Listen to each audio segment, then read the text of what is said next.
ሰላም አለይኩም ጋይሶች እንደምን አመሻችሁ። ባለፈው ሳምንት በህንድ አንድ አነጋጋሪ ክርክር ንጽጽር ተደርጎ ነበረ። ንጽጽሩ የተደረገው በአንድ ኤቲስት ሙልሂድ ሃይማኖት የለውም ፈጣሪ የለም በሚልና በአንድ ወንድማችን መካከል የተደረገ ክርክር ነው። ክርክሩን በሚሊዮን የሚቆጠር ሰው አይቶታል። ደስ የሚለው ነገር ሙስሊሙ ወንድማችን ክርክሩን አሸንፏል። በጣም በርካታ ሰዎች እስልምናን እንዲቀበሉ አድርጓል። ፈጣሪ የለም የሚሉትም ፈጣሪ አለ የሚል አመለካከት እንደገና አመለካከታቸው እንዲመለስ ሆኗል።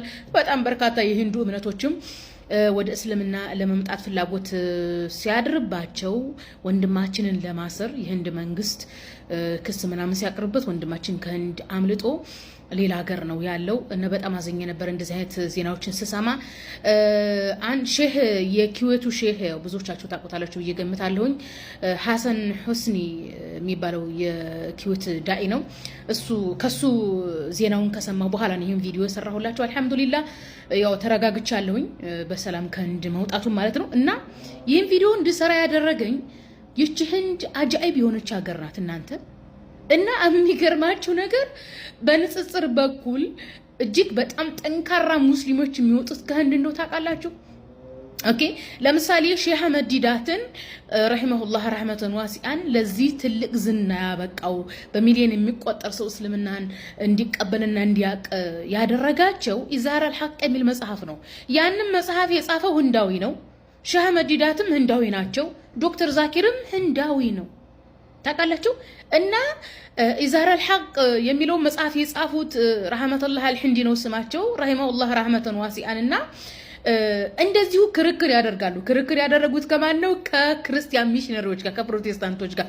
እንደውም የካቶሊክ እምነት የሆነ አንድ አሜሪካዊ ነገር ግን እንግሊዛዊ ሴት አግብቶ ፕሮቴስታንት የተከተለ በኤዥያ ህንድና በፑንጃብ አካባቢ የፕሮቴስታንት ሃይማኖትን ለማስፋፋት የሚታገል አንድ ከካቶሊክ ወደ ፕሮቴስታንት የተቀየረ ሰው ሚሽነሪ የፕሮቴስታንት ሚሽነሪ ነበረ።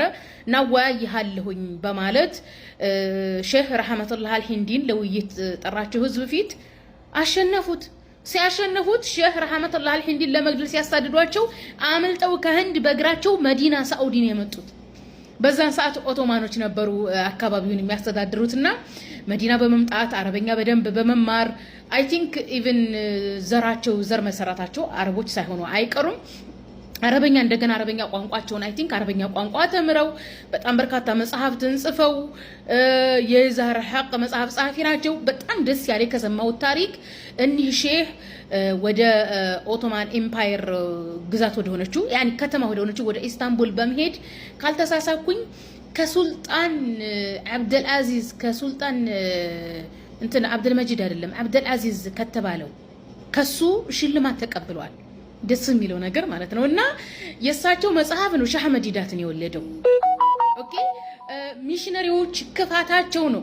በነገራችን ላይ ህንዶቹ ከሚሽነሪዎቹ ያንን የሚሽነሪ የፕሮቴስታንት ሚሽነሪን ክፋት በመውለዳቸው ነው ዶክተር ዛኪር የተወለዱትና ህንድ አጃኢብ ገራይብ የሆነች ሀገር ናትና በጣም ይገርመኛል። እኔ በነገራችን ላይ አላህ ሱብሃነሁ ወተዓላ በየዘመናት መካከል መልካም ሰዎችን ሳሊህ ሰዎችን ያስነሳል ብዬ እንዳምን ያደረገኝ የመጀመሪያው አቡበከር ሰዲቅ ነው። ሁለተኛ ደግሞ ኢዛር አልሐቅ የጻፉትን ሼህ ረህመቱላህ አልሂንዲ ናቸው። በሶስተኛ ደረጃ ደግሞ ሼህ አህመድ ዲዳት ናቸው። በአራተኛ ደረጃ ደግሞ ሼህ አብደል ወሃብ ናቸው። አው ሼህ መሐመድ ኢብን አብደል ወሃብ ሼህ አብደል ወሃብ አልኩኝ። አህባሾች ስማቸውን የሚያጠፏቸው እሳቸው ሼህ ናቸው። እሳቸው ሼህ በአላህ እሳቸውን ሼህ ባያስነሳ ኑሮ ሳዑዲ እስካሁን የጣዖት ማምለኪያ ሆና ነበረ። የዶር የቀብር ማምለኪያ ሆና ነበር። እና እንዴት ደስ እንደላይ ታውቃላችሁና ደስ ያለኝ ደስ ይበላችሁ ብዬ ነው። እና ወንድማችን ከዛ ከሂንዱ እንትን ጋር ከሂንዱ ኤቲስት ጋር ክርክር ያደርገው ወንድማችን ስሙ ያው አንተ ያልኩት ያወጣት ስለሆነ ነው ገና ስሙ ሸማኢል አነደው ይባላል። ሙልሂዱ ደግሞ በጣም ታዋቂ ሙልሂድ ነው። ታዋቂ ኤቲስት ነው። ጃቪድ አክተር ይባላል። ከሙስሊም ቤተሰብ የተገኘ ነው። ነገር ግን ኤቲስት ነው። በሚገርም ሁኔታ በጣም በርካታ ፊልሞችን የደረሰ በጣም በርካታ ዘፈን ግጥሞችን የገጠመ በህንድ ሲኒማ ትልቅ ቦታ ያለው በኤቲስትነቱ ህንድ ህዝብ የሚያውቀው በጣም አስገራሚ ንግግሮችን በመናገር የሚታወቅ ነው። በጣም ገራሚ ጸሐፊ ነው። እንደውም ከሰልማን ኻን አባት ጋር ሆኖ የሚጽፍ ነው። እንደውም እንትን ነው በጣም እንትን ነው ምን የሆነ ግሩፕ ናቸው። ጃቪድ እና ሳሊም የሚል ግሩፕ አላቸው። በጣም ጥሩ ስራ ያሰሩ ናቸው። ሰልማን ኻንን ተዋናይ ያደረጉ የሚገርም ስራ ያሰሩ ሰዎች ናቸው። የሚያሳዝነው ግን ኤቲስት ነው። በኤቲስትነቱ በጣም የታወቀ ሰው ነበር። ነገር ግን በስተርጅና ክርስትና እንደምትለው የኔ እናት አላህ እድሜውን ያስረዝመውና በወጣቱ ዳዒ በሸማኢል አነደዊ ህዝብ ፊት ተሸንፏል። ጃቪድ አክተር ተሸንፏል። በጣም በርካታ ሰዎች እስልምናም እንዲመጡ ሆናል። ደስ እንዳለኝ ደስ ይበላችሁ ብዬ ነው። ኢንሻአላህ ጃቪድ አክተርም በመጨረሻ ዘመኑ ከመሞቱ በፊት በሸሃዳ ይሞታል ብዬ እመኝለታለሁኝ። ምክንያቱም አሁን 80 ዓመቱ እየሆነው ነው። በነገራችን ላይ የሰልማን ኻን አባትም እሱም አርጅተዋል። መቼ እንደሚሞቱ አይታወቅም። አላህ እንግዲህ ሸሃዳን ይወፍቃቸው። የሰልማን ኻን አባት ግን ያው ሙስሊም ነው። ያኒ ሃይማኖት የለኝም ብሎ እስካሁን እውቅና አልሰጠም። ሪከርድ አላብዛባችሁ። ስለ ሸማኢል አነደዊ ደስ ያለኝ ደስታ ላካፍላችሁ ብዬ ነው። አላህ እድሜውን ረጅም ያድርግለት። አላህ ከክፉ ነገር ይጠብቀው እና ዱዓ አድርጉለት ለማለት ያክል ነው። አስቡት እንግዲህ ዶክተር ዛኪር ህንድ አባረው ሌላ ሀገር ነው ያለው። ሼህ ረህመቱላህ አልሂንዲ ረሂመሁላህ ረህመቱን ዋሲያ ከህንድ ተባረው በሌላ ሀገር ነው የኖሩት። ጃቪድ እንትናም ደግሞ ኡስታዝ ሸማኢል አነደዊ እሱም ይኸው ከህንድ ወጣ። ኢቨን እንትና ራሱ ሼህ አህመድ ዲዳት ራሱ በህንድ አልነበረም። ያው የህንድ ዘር ቢኖረውም ዜግነቱ ደቡብ አፍሪካዊ ነው። ምክንያቱም እሱ የተወለደው ሼህ አህመድ ዲዳት የተወለደው እንትን ነው የተወለደው ህንድ ነው።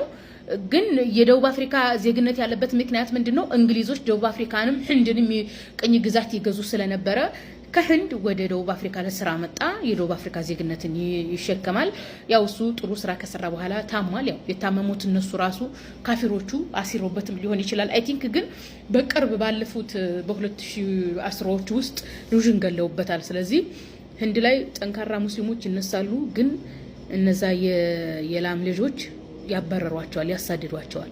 እና የህንድ ታሪክ በጣም ነው የሚገርመኝ። ሱብሃንአላህ አላህ መልካም ወንድሞች ከህንድ ያውጣልን። የህንድ ወንድሞቻችንን አላህ ነፃ ያድርጋቸው። እነዚህ ላም አምላኪዎች አላህ ይጨርሳቸውና ሰላም የወንድሞቻችን ሰላም በቅርብ አላህ ያሳየን ነው የምለው። ሽርክ ቢሊንክ አድርግልኝ ቪዲዮ